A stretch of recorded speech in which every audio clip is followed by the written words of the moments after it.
same thing that we saw in Kansas. Was it late last year or early this year? The Kansas referendum. You know, I don't doubt that those folks do not consider themselves R's and D's, and with or strong R's or strong D's, right? Young people today overwhelmingly do not identify with a political party. So this continues to be a big issue. I mean, you can listen to the sort of news podcast, right? They've got their stories from Michigan of women who were like, of course I'm voting for Gretchen Whitmer. I don't love her, but my ability to walk in the world. And if my daughter was raped, these are things that women are taking very seriously and putting back on their top 3 issues.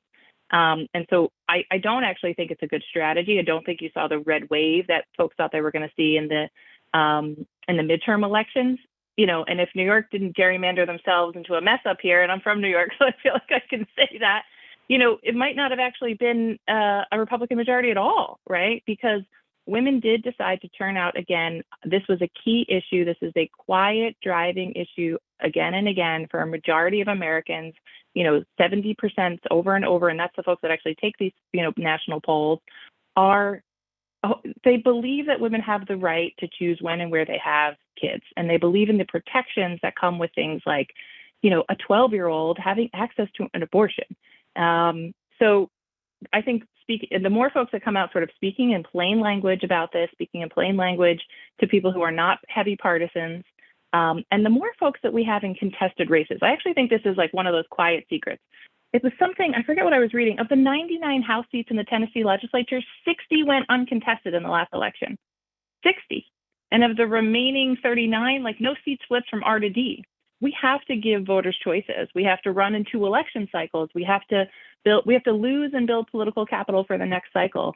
People are not turning out because there's no one to vote for. If the same guy is running and you're seeing the same name on the ballot, what's the point of me turning out? When we see competition, especially in places where VRL has seen women run, we've seen 38% increase in voter turnout, 22% increase in voter turnout. And maybe she doesn't cross the threshold in the first election, but she is building a ton of political capital. All sorts of things spark off, and the agenda and the debate changes. And that's, I don't want to sort of only say sort of women on the left or women on the right, because there is 35 years of research that says when women get into elected bodies at a critical mass, around 30%, the policies that are actually on the agenda change. The prioritization of those policies, things around women and families, move up on the agenda. Budgets get passed on time. So the business of government actually gets done. And there's sort of an efficiency of government, like session gets to end when session's supposed to end. Committees are actually sort of run well. And so there's less ego and there's more activity.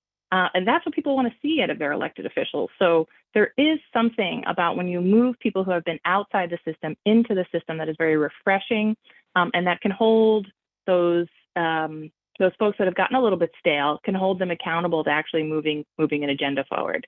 And women also tend to bring more money home to their districts.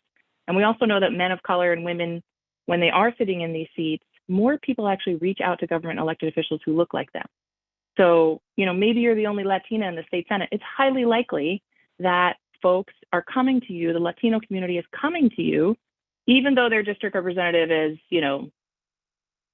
a nice Irishman, right? Like a lovely guy, but maybe not, like they're going to go because she speaks Spanish, because she's, had relationships in the community, and then she can make that relationship, get that bill passed. You actually have more people participating in your democracy when you see folks who look like you.